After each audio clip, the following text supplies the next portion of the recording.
Sir ये वही table तो सकते जो नाइट में पड़ा है। कौन सा वाला बेटा?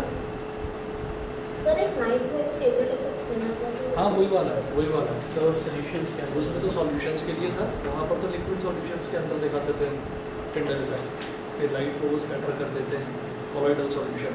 और यहाँ पर हम देखेंगे कि एटमॉस्फेयर में किस तरह से टिंडल इफेक्ट होता है, मतलब एटमॉस्फेयर में किस किस कलर्स को स्कैटर कर देती है लाइट, वो देखेंगे। Human I and the colourful world.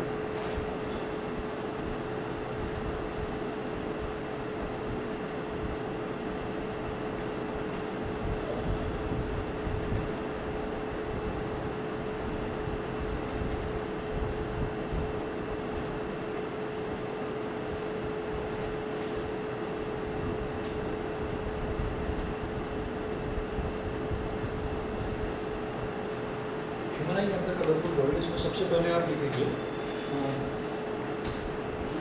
Human आई, सबसे पहले आप एडिंग डालेंगे human I.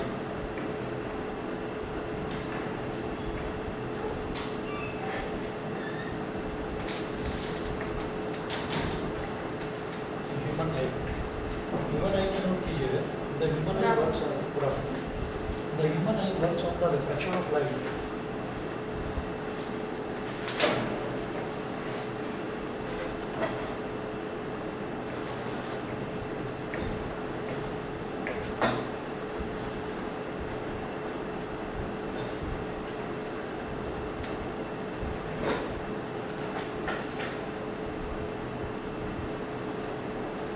The human eye works on the refraction of light through a natural convex lens. Through a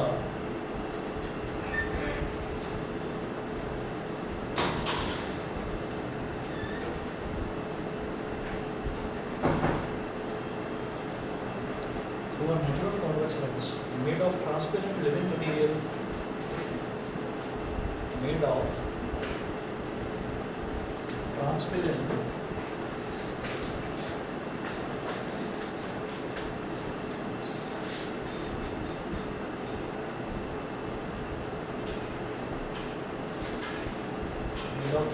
living material and enables us to see things and enables us to see things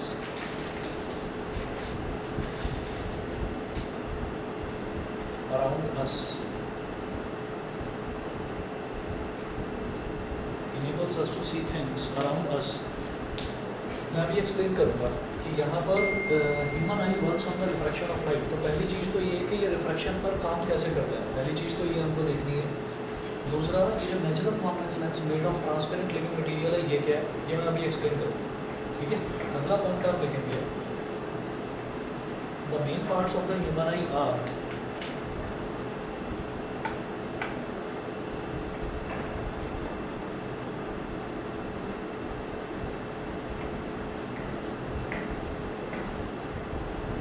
parts of the human eye. The main parts of the human eye are, इसमें लिखें cornea, first लिखें cornea, फिर second iris, cornea iris, third लिखें प्यूपिल, प्यूपिल, fourth लिखिएगा ciliary muscles, ciliary muscles,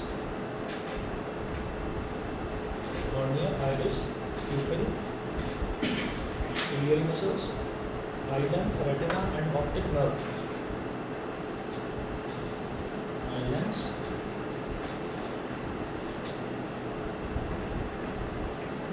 retina,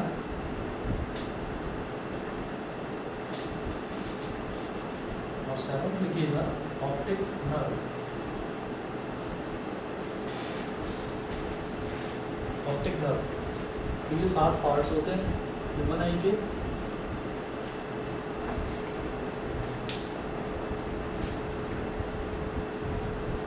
उसके बाद मुझे human आई का ना स्ट्रक्चर बनाना है। तो ह्यूमन आई का स्ट्रक्चर मतलब इसका डायग्राम, तो डायग्राम बनाएंगे। और डायग्राम बनाने के बाद में ह्यूमन आई में ये होता है कि ह्यूमन आई के अंदर ये 7 पार्ट्स होते हैं, हमसे ये सातों पार्ट्स की अलग अलग डेफिनेशन पूछ ली जाती है, ठीक है। तो कई बार ये होता है कि हमारे पास ह्यूमन आई का एक ब्लैंक डायग्राम आ जाता है। ब्लैंक मतलब बस आई का एक्सटर्नल स्ट्रक्चर बना देंगे और ये कहेंगे कि इसके अंदर आपको आइरिस, प्यूपिल, सिलियरी मसल्स, आइलेंस ये मार्क करना है, ठीक है। और कई बार ऐसा होता है कि वहाँ पर लिखा रहता है ABCD, इस तरीके से लिखा होगा। तो आप आइडेंटिफाई करिए कि A, B और C, D क्या है और फिर उसके फंक्शंस बताइए। तो सबसे पहले इसका डायग्राम करते हैं। डायग्राम अच्छे से आपको प्रैक्टिस करना है, याद करना है कि आई ने कहाँ पर क्या किया। कौन सा वाला? हाँ, वो एक्वस ह्यूमर और विट्रस ह्यूमर जो है वो उसके अंदर जो है सॉल्यूशन होता है एक तरह से। ये क्या है, ये उसके ना एक तरह से जैसे कहते हैं कि हमारी कोई बॉडी, हमारी जो बॉडी है तो बॉडी के पार्ट्स हो गए, तो इसी तरह से जो आई है, आई के पार्ट्स हो गए। वो क्या है, वो एक लिक्विड हो गया जो उसके अंदर भरा हुआ होता है। तो एक्वस ह्यूमर और विट्रस ह्यूमर मैं बताऊँगा कि क्या होता है और उनके फंक्शंस क्या हैं। नहीं, आई लेंस जो है ना, बेसिकली ये जो कॉन्वेक्स लेंस है, कॉन्वेक्स लेंस जो है वो ना एक, आप एक ऐसा समझ लीजिए जैसे एक ट्रांसपेरेंट ना मेम्ब्रेन होता है। मेम्ब्रेन मतलब आप समझें कि जैसे कोई कवर हो, तो ऐसा एक कवर होता है। और सिलियरी मसल्स जो हैं ये इसको स्पेशल टाइप का कॉन्वेक्स लेंस बनाती हैं, क्योंकि जब ज़रूरत होती है मेरे को ज़्यादा लाइट की, फोकल लेंथ चेंज हो जाती है। तो ये प्रॉपर्टी किसी कॉन्वेक्स लेंस में, जो मैन मेड कॉन्वेक्स लेंसेज होते हैं उनको ये प्रॉपर्टी नहीं मिलती। ये नेचुरली मेड कॉन्वेक्स लेंस है जो हमारी आँख के अंदर होती है, तो उसी में ये प्रॉपर्टी होती है कि कॉन्वेक्स लेंस बढ़ भी सकती है और घट भी सकती है। अभी करेंगे इसको। देखिए, पहले इसका सबसे पहले जो इम्पोर्टेंट है डायग्राम, वो डायग्राम बनाते हैं। तो थोड़ा बड़ा बनेगा डायग्राम। डायग्राम सभी बच्चे बनाते हैं मेरे साथ साथ। अच्छा, मैंने इसका ना सिलेबस चेक करा था, तो सिलेबस में ये human I, defects of vision और उसका करेक्शन, ये तीनों हैं इस बार सिलेबस में, ठीक है। और जो एटमॉस्फेरिक रिफ्रैक्शन है उसमें जो सन वाला टॉपिक है वो हट गया। सनराइज़ के टाइम पर और सनसेट के टाइम पर सन का नहीं, देखना, मैं आपको सिलेबस भेजूंगा। सिलेबस में स्पेशली लास्ट में लिखा हुआ है एक्सेप्ट लिखा हुआ है कि colour of sun at sunrise and sunset. तो उसका भी एक बड़े 2 डायग्राम्स होते थे, सनराइज और सनसेट का अलग अलग क्वेश्चन आता था, तो वो हटा दिया, स्पेशली वो क्वेश्चन हटा दिया सिलेबस में से, ठीक है। और बाकी जो है ना, बाकी जो टॉपिक्स हैं, टॉपिक्स आ रहे हैं, लेकिन उसमें से एक सब टॉपिक हटाया है, सनराइज और सनसेट वाला, तो बाकी पूरा है सिलेबस में। टिंडल इफेक्ट है। तो आप जरा इसका डायग्राम बनाएंगे।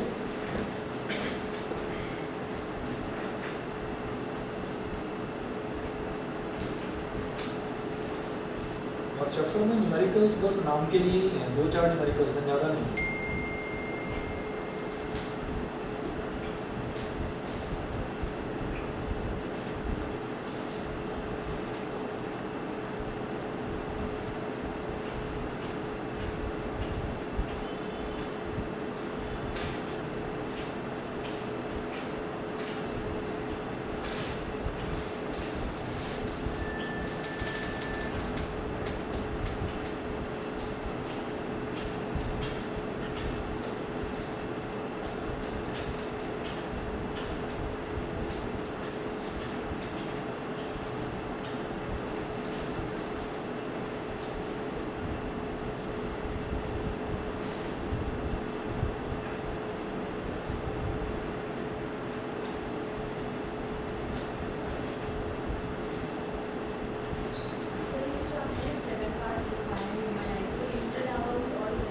इनके अलावा ना एक्वस ह्यूमर और विट्रस ह्यूमर फ्लूइड होता है, उसके बारे में भी बताऊंगा, ठीक है। लेकिन ये 7 पार्ट्स मेजरली इसमें हम ड्रॉ करके दिखाएंगे। एक पॉइंट और होता है जिसको हम ब्लाइंड स्पॉट बोलते हैं, तो वो भी इसके अंदर मैं दिखाऊंगा। लेकिन अगर हम ऑर्गन्स की बात करें ना, जैसे हम बोलते हैं कि बॉडी के अंदर किडनी है, लिवर है, पैंक्रियास है, स्टमक है, तो ये सारे छोटे छोटे ऑर्गन्स हो गए। तो ये आई के अंदर छोटे छोटे ऑर्गन्स हैं, ये 2 ऑर्गन्स हो गए। उसके अलावा कुछ पॉइंट्स हैं जैसे कि विट्रस ह्यूमर, एक्वस ह्यूमर और एक ब्लाइंड स्पॉट, वो भी करवाऊंगा। तो पहले इतना करते हैं।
इस वाले पोर्शन को पूरा डार्क कर दीजिए। जो छोटा सा आपने दिखाया है मसल जो यहाँ पर इलॉन्गेटेड मसल है, इसको पूरा डार्क कर दीजिए।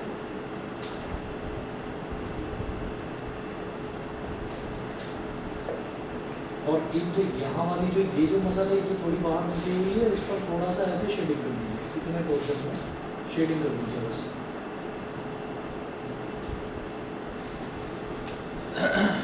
अब देखिएगा ये जो है ये तो हमको दिखाई दे रहा है कि ये जो बीच में बन रहा है this is an eye lens, और आपको समझ में आ रहा होगा इतना पोर्शन ये जो है ये आई लेंस है, और समझ में आ रहा होगा कि ये आई लेंस कैसे वाला है, ऐसे thick at the centre, thick at the centre and thin at the corners. तो ये कौन सा हो गया, कॉन्वेक्स लेंस हो गया। ये तो आई लेंस होता है। ये जो मैंने डार्क करा है ये छोटी सी मसल यहाँ निकाल दी, छोटी सी मसल यहाँ निकाल दी, इसको बोलते हैं बेटा आइरिस, आइरिस। ठीक है, उसके बाद देखिए ये जो फ्रंट दिखाई दे रहा है, आंख का फ्रंट जो दिखाई दे रहा है, दिस इज कॉल्ड कॉर्निया। ये जो अंदर वाला इतना एरिया है दिस इज कॉल्ड, ये जो अंदर वाला एम्प्टी सा एरिया दिखाई दे रहा है दिस इज कॉल्ड प्यूपिल। हो गया प्यूपिल। अच्छा, अब ये जो अंदर वाला एरिया है प्यूपिल वाला, इसमें एक लिक्विड भरा रहता है, उसको हम बोल देते हैं तो हॉलो कैविटी को एक्वस ह्यूमर। हॉलो कैविटी में जो भरा रहता है fluid that is called aqueous humour. अच्छा, इसका जवाब मुझे आज तक नहीं मिला। एक्वस तो चलो समझ में आता है, लिक्विड है, लिक्विड को एक्वस बोल देते हैं। ह्यूमर क्यों बोलते हैं? ह्यूमर का मतलब तो हंसी मजाक होता है ना, इसको ह्यूमर क्यों बोलते हैं ये समझ में नहीं आया आज तक। तो याद रखिएगा, बस इधर एक फ्लूइड भरा रहता है उसको एक्वस क्यों। सर एक्वस ह्यूमर में जब हम रोते हैं तो उससे जब पानी गिरता है तो उसमें ह्यूमर कहते हैं, जब हंसते हैं तब भी और जब रोते हैं तब कुछ भी होता है। पक्का सही रीज़न है, किसी ने बताया? सर ये मैं शायद कहीं सुना था कि कोई बता रहा है। अच्छा, ह्यूमर एक नेचर है तो फिर एक्वस नेचर कह सकते हैं। चलो नेट पर चेक करना है इसको कि क्यों कहते हैं। चलिए, उसके बाद देखिएगा ये आई लेंस हो गया। फिर इधर जो ये इतना सा पोर्शन दिखाई दे रहा है, ये एक लाइन इधर से निकल के आ रही है, एक लाइन इधर से निकल के आ रही है। इनको बोलते हैं सस्पेंसरी लिगामेंट्स, सस्पेंसरी लिगामेंट्स। उसके बाद ये जो बीच का पूरा पोर्शन हो गया, इसके अंदर जो फ्लूइड भरा रहता है that is called vitreous humour, VITREOUS, vitreous humour, HUMOUR, vitreous humour. उसके बाद ये जो बड़ा सा एरिया है ये ऐसा समझ लीजिए जैसे कि एक स्क्रीन होती है, यहाँ पर भी सारी इमेजेस बनती हैं। रेटिना। हाँ जी, इसको बोलते हैं रेटिना। बेटा ऑनलाइन वालों को दिखाई दे रहा है पूरा क्लियर? Yes sir. ठीक है, चलिए ये रेटिना हो गया। और ये जो है this is called blind spot, blind spot, और इसको बोलते हैं ऑप्टिक नर्व। ये वाली जो नर्व है ऑप्टिक नर्व सीधा कहाँ पर जाती है? ऑप्टिक नर्व सीधा हमारे ब्रेन तक जाती है। तो अगर मान लीजिए आई के जितने भी कंपोनेंट्स हैं वो सारे के सारे प्रॉपरली फंक्शन कर भी रहे हैं, due to any problem, due to any accident, अगर मान लीजिए ये ऑप्टिक नर्व, अगर मान लीजिए ये डैमेज हो गई, जो कि एक्सेसिव जो एल्कोहल ड्रिंकर्स होते हैं उनकी ऑप्टिक नर्व डैमेज होने लगती है, ठीक है। तो एक टाइम के बाद जब वो किसी आई स्पेशलिस्ट को दिखाने भी जाते हैं तो सबसे पहले ये बोला जाता है कि आप जो अपनी ड्रिंकिंग हैबिट है इसको या तो छोड़ दो, नहीं तो अंधे हो जाओ, ठीक। तो जो जिनको एक्सेसिव ड्रिंकिंग हैबिट होती है वो एक टाइम के बाद में अंधे भी हो सकते हैं। तो ऑप्टिक नर्व अगर डैमेज हो गई तो आपकी आई पूरी तरीके से ठीक है, सब कुछ सही है, उसमें कोई प्रॉब्लम नहीं है, लेकिन आपकी ऑप्टिक नर्व डैमेज हो गई तो जो आप देख रहे हैं वो आपके दिमाग तक नहीं पहुंच रहा है। मैं तुम्हें देख रहा हूँ, तुम दिखाई दे रहे हो, लेकिन मुझे पता नहीं कि तुम आयुष्मान हो, मुझे पता नहीं तुम विनायक हो, ऑप्टिक नर्व भी डैमेज हो गई। तो जो चीज़ हमको बता रही है कि हम किस चीज़ को देख रहे हैं वही चीज़ डैमेज हो गई, तो ये भी एक तरीके का अंधापन होता है। मतलब दिखेगा पर पता नहीं चलेगा, दिखेगा पता नहीं चलेगा क्योंकि माइंड तक सिग्नल नहीं पहुँच रहा, ऑप्टिक नर्व डैमेज हो गई। चलिए, इसके बाद आप ये कहेंगे आई को भी सिर्फ ऑक्सीजन चाहिए होता है क्या? ऑक्सीजन बॉडी के हर पार्ट को चाहिए, क्योंकि जितने भी पार्ट्स हैं वो सब छोटे छोटे टिश्यूज या छोटी छोटी मसल्स से मिलकर बने हैं। तो वो जो है वो भी सेल से मिलकर बने हैं और सेल को ऑक्सीजन चाहिए, ठीक है। सर आई तक कैसे आई में कैसे रहेगा ऑक्सीजन? बड़ी सभी पार्ट्स में कनेक्टेड तो है ही नहीं, मतलब ऐसे नहीं है कि आंखों में डायरेक्ट ऑक्सीजन ज़्यादा नहीं, वो बॉडी से जाएगा। सर जब यहाँ पे ऑप्टिक के ऊपर की बात बताई तो मतलब अगर वो खराब हो जाएगी तो सर ब्लैंक हो जाएगा या फिर जो हमारे पास ब्रेक में जाता है वो इन्वर्टेड जाएगा? एक्चुअल में है क्या कि वो जो चीज़ है जैसे ऑप्टिक नर्व डैमेज होगी, तो ऑप्टिक नर्व डैमेज होने का मतलब क्या है कि आई में होता क्या है कि सबसे पहले लाइट कॉर्निया के थ्रू एंटर होती है, फिर प्यूपिल जो है वो अलाउ करता है कि लाइट फर्दर इस आई लेंस के थ्रू एंटर करेगी या नहीं करेगी। तो प्यूपिल भी काम कर रहा है, कॉर्निया भी काम कर रहा है, आई लेंस भी काम कर रहा है, रेटिना भी काम कर रहा है, सब कुछ काम कर रहा है। लेकिन ये जो सिग्नल है जो मैं देख रहा हूँ वो दिमाग तक नहीं पहुँच रहा, तो मुझे कुछ दिखता ही नहीं। कुल मिलाकर ये हो गया कि अगर ऑप्टिक नर्व डैमेज है तो पर्सन को कुछ भी दिखाई नहीं देता, ऐसा होता है, ठीक है। सर कैसे सर डैमेज होती है sir? Due to any accident, due to any नहीं सर अल्कोहल डिजीज। पीने से बोलो ना, हाँ, आपने सर बोला अल्कोहल एक एग्जांपल है, एक एग्जांपल है। जैसे अभी कार्बन एंड इट्स कंपाउंड्स वाला चैप्टर जब आप पढ़ेंगे ना, तो उसमें अभी जैसे सुभान तुमको भी करवाया था, तो उसमें हमने भी कंपाउंड्स वाला पोर्शन नहीं करा है। तो जो कंपाउंड्स वाला पोर्शन है कार्बन के कंपाउंड्स उसमें वाला, तो उसमें हम मीथेनॉल इथेनॉल करेंगे। तो जो मीथेनॉल है, बहुत लोग मीथेनॉल जो है उसकी शराब बनाकर और उसको पीते हैं, तो उनकी बहुत जल्दी आंखें खराब हो जाती हैं, मर भी जाते हैं, मर भी जाते हैं, कई लोग पागल भी हो जाते हैं।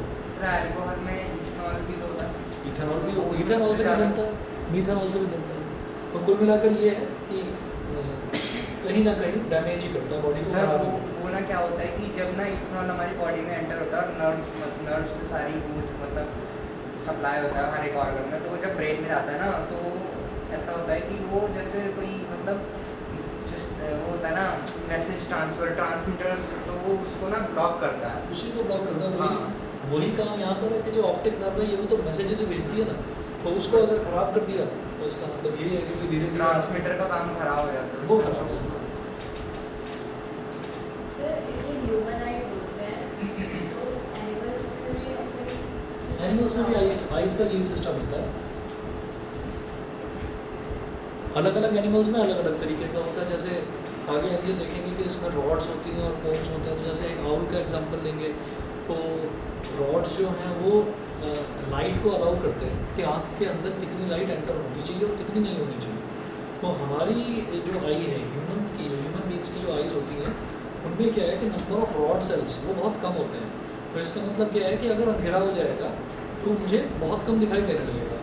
और इसी तरीके से अगर हम आउल्स की बात करते हैं तो आउल्स की जो आइज़ होती हैं उनके अंदर रॉड सेल्स बहुत ज़्यादा होते हैं। इसका मतलब क्या है कि उनकी आई को देखने के लिए रोशनी की ज़रूरत नहीं है, तो वो अंधेरे में भी देख पाते हैं उनसे। ठीक है, मैं अभी सारी चीज़ें एक्सप्लेन कर रहा हूँ।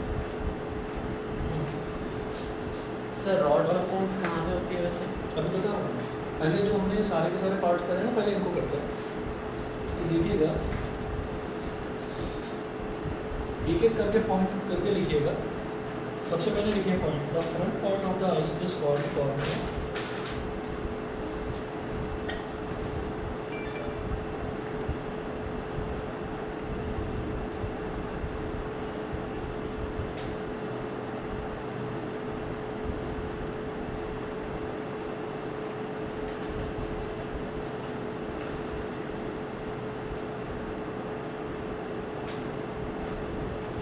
The front part of the eye is called cornea. It is made of a transparent substance.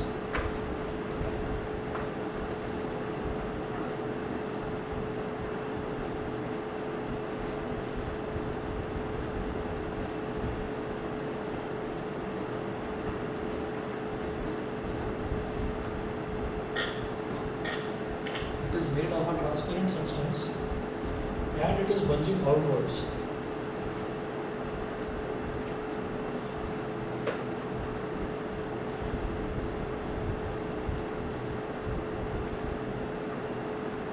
And it is bulging outwards. इसी में लिखेंगे, अभी मैं कॉर्निया की बात कर रहा हूँ, इसी में लिखेंगे the light coming from objects enters the I through cornea.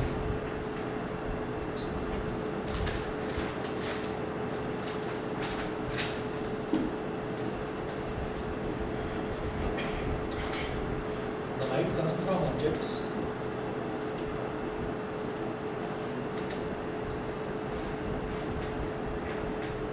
enters the eye through cornea.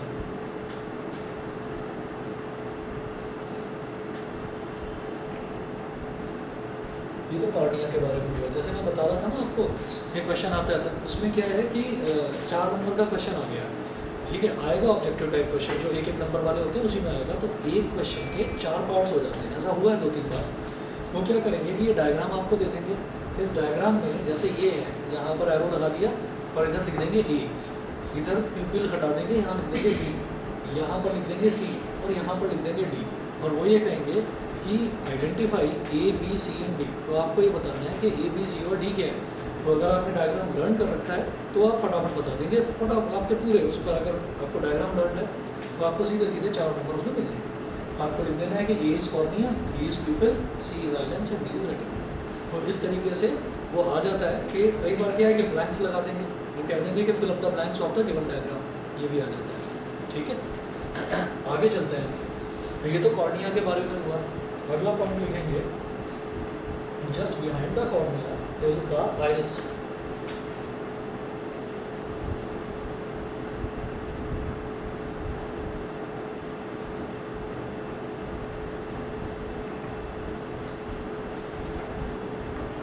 Just behind the cornea is the iris.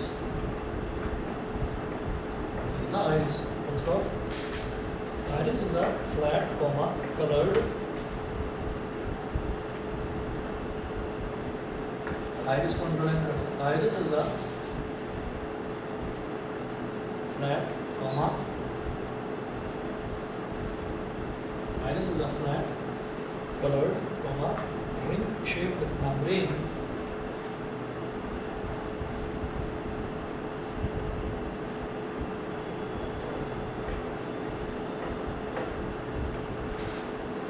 ring-shaped membrane behind the cornea of the eye.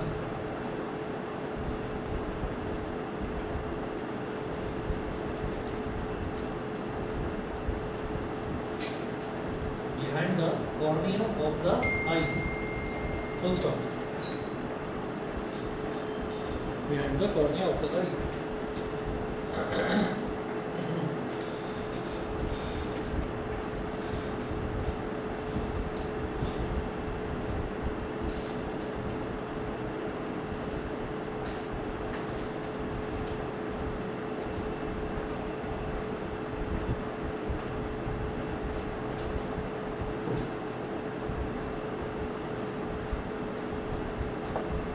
उसके बाद लिखेंगे आप next point.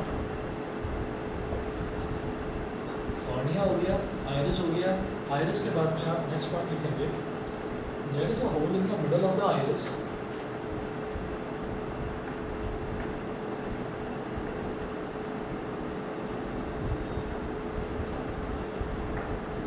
There is a hole in the middle of the iris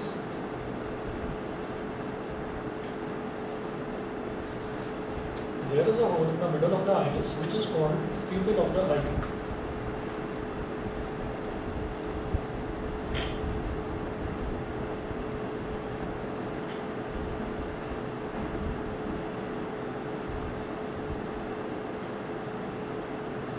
Which is called pupil of the eye.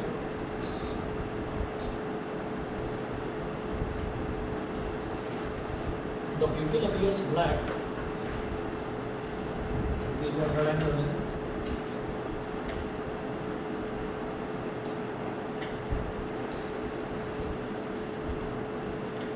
The pupil appears black because no light is reflected from it.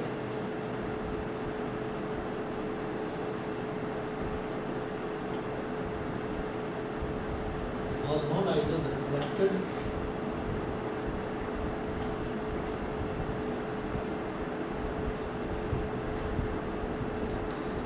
because no light is reflected from it.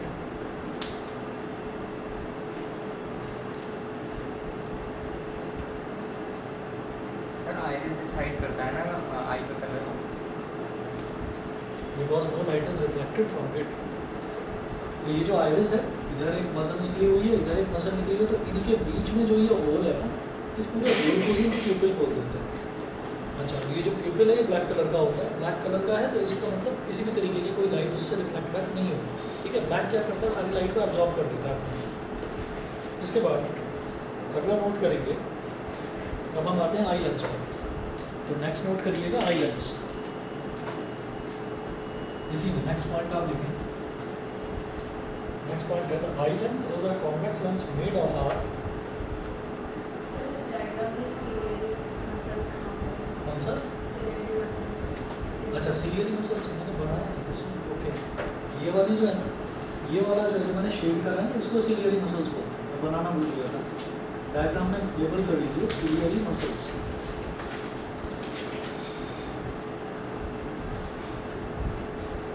अब लिखे हैं the eye lens is a convex lens made of a,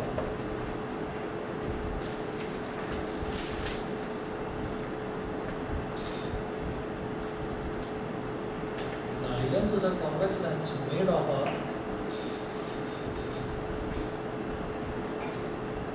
the eye lens is a convex lens made of a transparent soft and flexible material,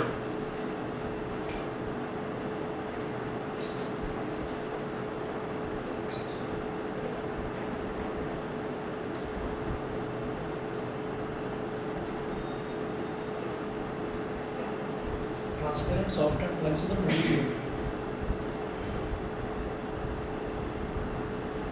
Transparent, soft and flexible material. Like a jelly made of proteins.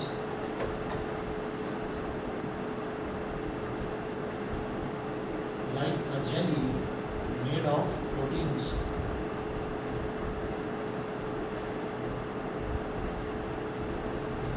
Like a jelly made of proteins. ये ऊपर वाला portion मैं आपको बता रहा हूँ इधर का,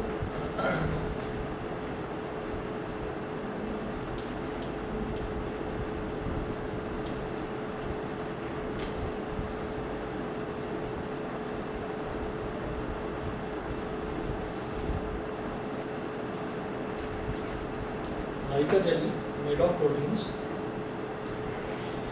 Being flexible, the eye lens can change its shape. इसके बाद ऊपर लिखेंगे, यहाँ पर मैं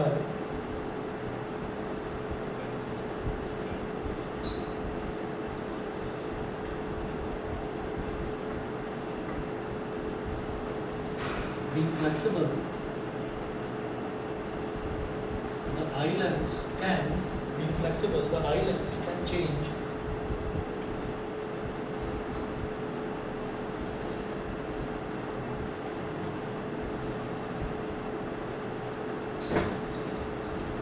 flexible, the eye lens can change its shape.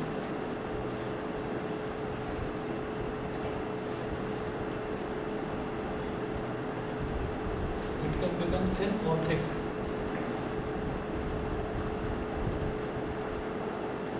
It can become thin or thick. It can become thin or thick to focus light onto the retina.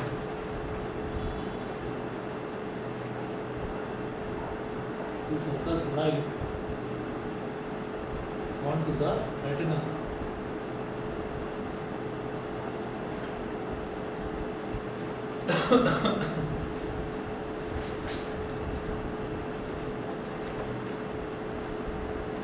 तो जैसी ज़रूरत होती है वैसे ही ये जो आई लेंस है ये उतना ही क्या होता है कि ये पतला भी हो जाता है। अच्छा, पतला कैसे होगा?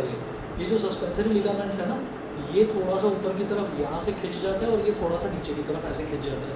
तो अगर हम किसी को ऐसे खींच लेंगे तो ये आई लेंस जो है, जो बीच में से जो ये थिक हो रखा है, ये पतला हो जाएगा, ठीक है। और अगर सस्पेंसरी लिगामेंट्स अंदर की तरफ मुड़ जाएंगे तो यही जो आई लेंस है थोड़ा सा फैल जाएगा, मतलब ये बीच में से और मोटा हो जाएगा, ठीक है। तो आई लेंस का इस तरीके से सिलियरी मसल्स की हेल्प से आई लेंस का फोकल लेंथ कम और ज़्यादा हो सकता है। किसी की आइरिस अलग अलग तरह की होती है, वो तो नेचुरली है कि भाई वो तो मतलब ऐसा है कि बाई बर्थ किसी की होती है। कई बार ऐसा भी होता है कि भी बर्थ के टाइम पर कुछ था और धीरे धीरे टाइम के साथ कलर चेंज हो जाता है। तो वो तो मतलब वो जेनेटिक इफेक्ट है, उसका कुछ नहीं कहा जा सकता। और जो वो कलर्स हैं ना, चाहे हम आई का कलर बोलें, चाहे मतलब कलर ऑफ आवर स्किन हो, कलर ऑफ आवर हेयर्स हो, तो ये सब कुछ जेनेटिक होता है। अब इसमें ऐसा भी होता है, आगे पढ़ेंगे हेरिडिटी वाले चैप्टर में ये चीज़ करेंगे कि कई बार ऐसा है कि मदर के बाल भी ब्लैक हैं, फादर के बाल भी ब्लैक हैं, और जो बच्चा है बच्चे के बाल जो है ब्राउन कलर के हो गए। तो इसका मतलब क्या होता है कि कुछ दो तरीके के जीन होते हैं, एक डोमिनेंट जीन होता है और एक रिसेसिव जीन होता है। वो सभी इंसानों की बॉडी के अंदर होता है। तो अगर कोई छोटा बच्चा है और उसकी मदर और फादर दोनों के बाल ब्लैक हैं, लेकिन उसके बाल ब्राउन है, वो ब्राउन बाल कहाँ से आए, उसके बाल ब्राउन कैसे हो गए? वो इस वजह से हो गए क्योंकि या तो मदर की बॉडी के अंदर रिसेसिव जीन थे। रिसेसिव जीन वो होते हैं जो बॉडी के अंदर पड़े रहते हैं लेकिन अपना असर नहीं दिखाते। इसी तरीके से हो सकता है फादर की बॉडी के अंदर कुछ रिसेसिव जीन हो, वो भी पड़े हुए थे बॉडी के अंदर और वो अपना असर नहीं दिखा रहे हैं। तो ब्राउन कलर के जो जीन हैं वो मदर के अंदर भी थे, फादर के अंदर भी थे, और जब बेबी हुआ तो बेबी के अंदर वो रिसेसिव जीन डोमिनेंट जीन बनकर चले गए। ठीक है, अब वो रिसेसिव जीन पेरेंट्स की बॉडी के अंदर कहाँ से आए? उनके पेरेंट्स के पास से। ठीक है, तो कई बार आपने सुना होगा कि ये जो बच्चा है ये अपने ग्रैंडफादर जैसा दिखता है या अपनी ग्रैंडमदर जैसा दिखता है। ठीक है, इसके बाल तो अपने दादाजी जैसे हैं, इसके बाल तो या इसका चेहरा तो अपनी दादी जैसा है। तो वो ऐसा क्यों होता है कि वो जो रिसेसिव जीन है वो कहीं ना कहीं पेरेंट्स के अंदर आ जाते हैं और फिर पेरेंट्स की बॉडी में वो चीज़ दिखाई नहीं देती। जो चीज़ दिखती है उसको हम बोलते हैं फिनोटाइप, और जो चीज़ होती है बॉडी के अंदर यानी कि जो जीन्स का पेयर होता है उसको हम बोलते हैं जीनोटाइप। तो जीनोटाइप में जो रिसेसिव जीन है वो आ जाता है। तो ये जो आइरिस का कलर है तो ये जो है ये भी आपके जीनोटाइप पर डिपेंड करता है। कई बार होता है कई केसेस में कि फादर की आंखें हैं, फादर की आंखें ब्लैक कलर की हैं, मदर की आंखें भी ब्लैक कलर की हैं और बच्चे की आंखें ब्राउन कलर की हैं। तो शायद ग्रैंडफादर, ग्रैंडमदर, पैटर्नल या मैटरनल दोनों साइड, नाना नानी दादा दादी कोई भी हो सकता है, वहाँ से वो चीज़ रिसेसिव जीन बनकर और ग्रैंड पेरेंट्स में शिफ्ट हो गई है। तो ऐसा होता है। तो सर फिर दोनों टाइप के जो जीन होते हैं, रिसेसिव भी और रिसेसिव भी और dominant, वो dominant दोनों भी। एक मतलब दोनों एक साथ जाते हैं, लेकिन दोनों एक साथ जाते हैं, लेकिन वो जब किसी नए ऑर्गेनिज्म की, जिसको हम ऑफस्प्रिंग बोलते हैं, मतलब जैसे नई जनरेशन का कोई बच्चा पैदा हुआ, तो ये नहीं कहा जा सकता कि उसके अंदर रिसेसिव जीन डोमिनेंट बन जाए। फॉर एग्जांपल मदर को जरा जरा सी बातों पर गुस्सा आता है, फादर को जरा जरा सी बातों पर गुस्सा आता है, तो इसका मतलब ये थोड़ी है कि वो खुश नहीं रहते, कभी भी हमेशा चिड़े ही रहते हैं, ऐसा थोड़ी है। उनके अंदर खुश रहने वाला जीन भी है लेकिन वो रिसेसिव है, सप्रेस्ड जीन है, चुपचाप पड़ा हुआ है बॉडी के अंदर, इसलिए वो बंदा खुश नहीं दिखाई देता, वो गुस्से में चिड़ा हुआ ही दिखाई देता है ना। फादर भी चिड़े हुए दिखाई देते हैं, मदर भी चिड़ी हुई दिखाई देते हैं। अब बच्चा जो है, बच्चे के अंदर दोनों के रिसेसिव जीन चले गए, बच्चा कभी परेशान ही नहीं होता, हंसता ही रहता है हमेशा। ठीक है, तो ये क्या है, ये सारी की सारी चीज़ ये पढ़ेंगे अभी हेरिडिटी वाले चैप्टर में पढ़ेंगे। बहुत सारे एग्जाम्पल्स ऐसे हैं, बड़े इंटरेस्टिंग एग्जाम्पल्स हैं। ठीक है, अटैच्ड ईयर लोब, ठीक है, ये जो है ना, ये लटका हुआ जो कान है इसको बोलते हैं फ्री ईयर लोब, और आप में से सभी के आई थिंक फ्री ही है ना। तो कईयों के आपने देखा होगा कि ऐसे चिपका हुआ रहता है कान यहाँ से नीचे, तो वो भी क्या है, वो भी कहीं ना कहीं जीन्स में जो वेरिएशन होता है उसी से आता है। उसको करेंगे डिटेल में। फिलहाल यहाँ चलते हैं, आइलैंड्स की बात करते हैं। तो आइरिस का कलर जो है ये जेनेटिक प्रॉपर्टी है। ठीक है, आगे चलते हैं। The islands is held in position by suspensory ligaments.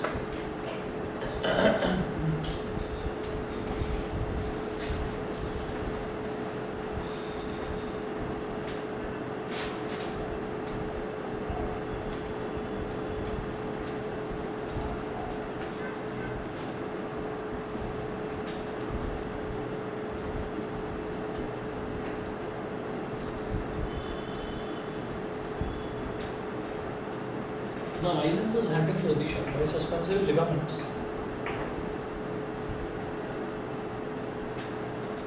One end of suspensory ligaments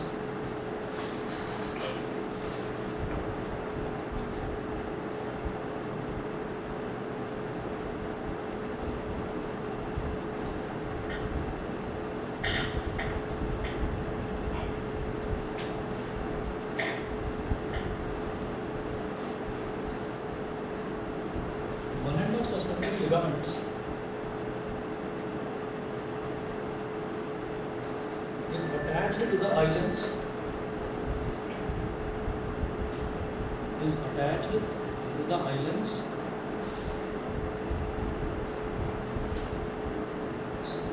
is attached to the islands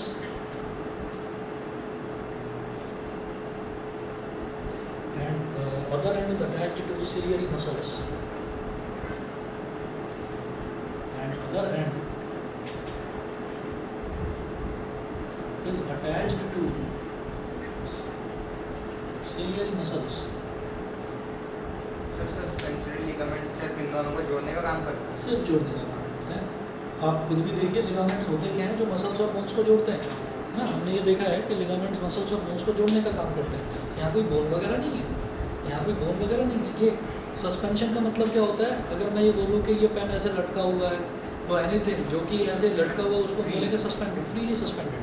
तो ये जो लिगामेंट्स हैं ये लटके हुए हैं, ये आईज के साथ यहाँ से जुड़े हुए हैं, लटके हुए हैं और इसके साथ अटैच हैं आई लेंस के साथ। तो इनका काम सिर्फ और सिर्फ कनेक्शन का ही है, बस और कोई काम नहीं है, ठीक है। उसके बाद देखिएगा पानी की बात।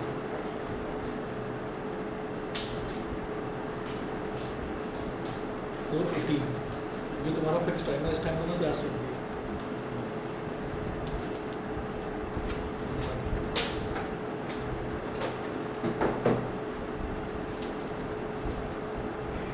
एक मिनट आ रहा हूँ।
चलिए जी अगला नोट करेंगे।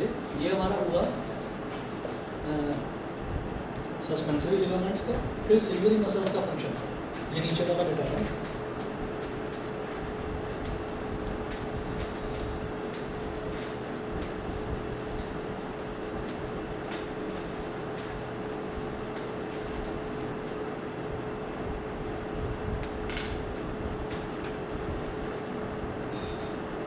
अगला नोट करेंगे सिलियरी मसल्स का फंक्शन हम नोट करेंगे।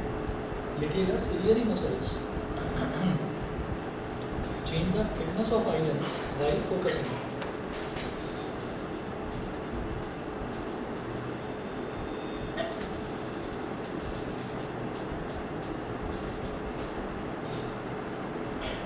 Ciliary muscles change the thickness of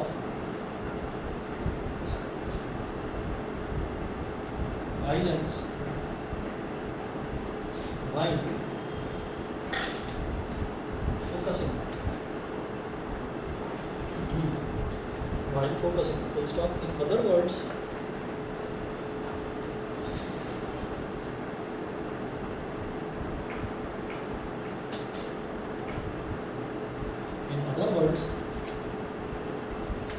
the focal length of eye lens can be changed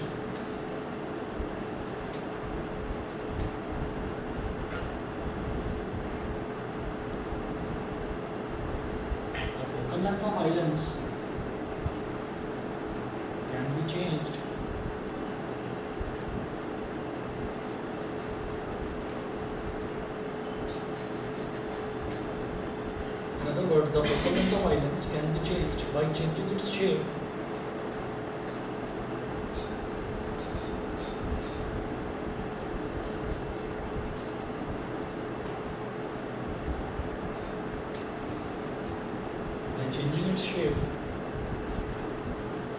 by the action of ciliary muscles.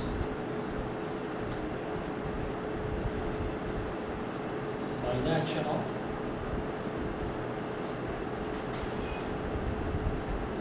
ciliary muscles.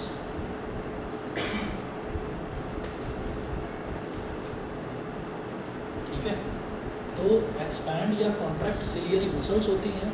Ciliary muscles अगर खींच गई तो वो सस्पेंसरी लिगामेंट्स जो कि बीच में एक कनेक्शन का काम करते हैं उसको खींचेगी, तो आपका आई लेंस जो है वो फैलकर थोड़ा सा लंबा हो जाएगा. और अगर वो थोड़ा सा अंदर की तरफ एक्सपैंड हो गई, जब अंदर की तरफ अगर वो एक्सपैंड हो गई तो इसका मतलब आई लेंस आपका थोड़ा सा मोटा हो जाएगा, मतलब इसकी फोकल लेंथ चेंज हो जाएगी. तो फोकल लेंथ चेंज करने का काम सिलियरी मसल्स करते हैं. सस्पेंसरी लिगामेंट बीच में कनेक्शन का काम करते हैं आई लेंस और सिलियरी मसल्स के बीच में. उसके बाद हमारा प्यूपिल हुआ, कॉर्निया हुआ, आइरिस हुआ, आई लेंस हुआ, सस्पेंसरी लिगामेंट्स और सिलियरी मसल्स. इसके बाद अगला देखते हैं रेटिना. तो अगले पॉइंट में आप लिखेंगे द स्क्रीन. बेटा ऑनलाइन वालों को यहाँ तक क्लियर है ना, बता दीजिए. Yes sir. ठीक है, चलिए अगला नोट करेंगे आप. The screen on which the image is formed in the eye is called retina.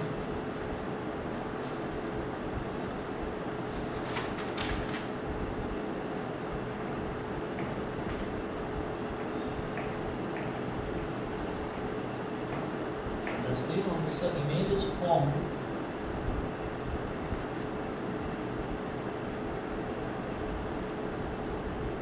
in the eye is called retina.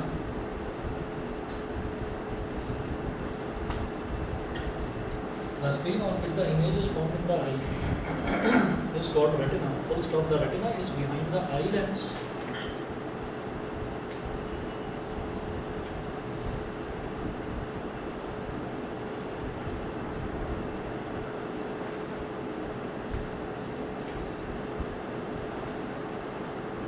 The retina is behind the eye lens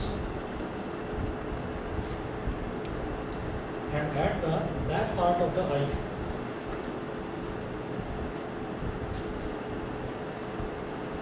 At the, अब मैं ऊपर कर रहा हूँ, ये ऊपर वाला पोर्शन मिटाकर ऊपर कर रहा हूँ.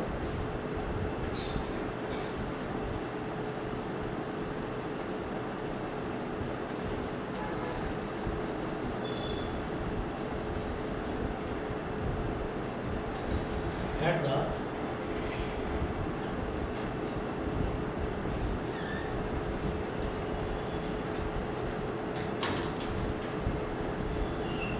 the back part of the eye. The retina of an eye is just like the film in a camera.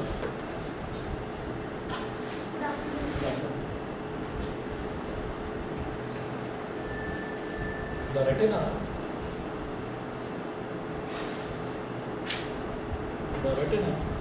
of an eye is just like the film in a camera.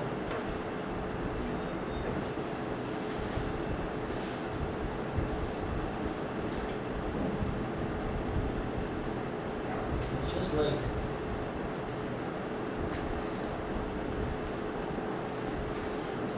The film in a camera.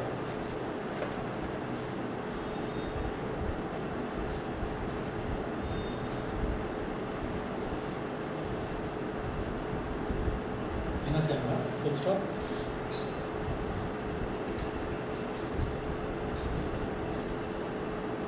The retina is a delicate membrane.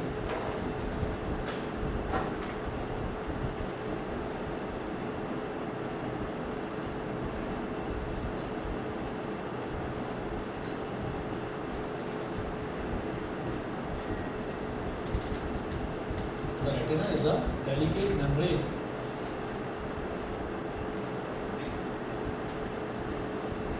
The retina is a delicate membrane having a large number of light sensitive cells. Having a large number of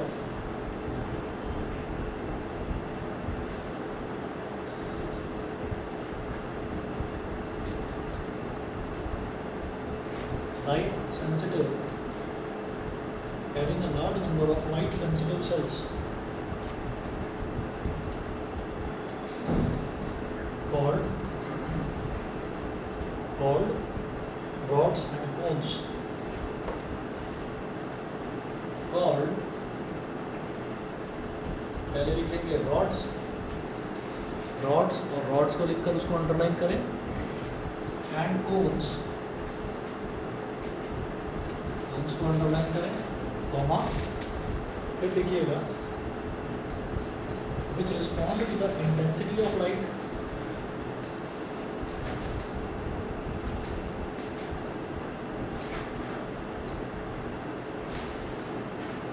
which respond to the intensity of light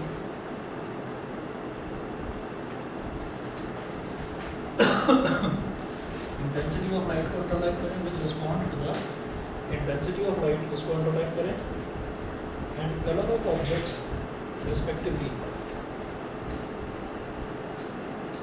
and color of objects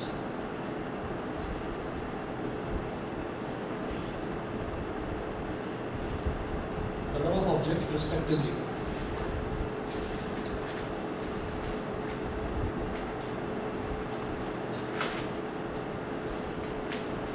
By generating electrical signals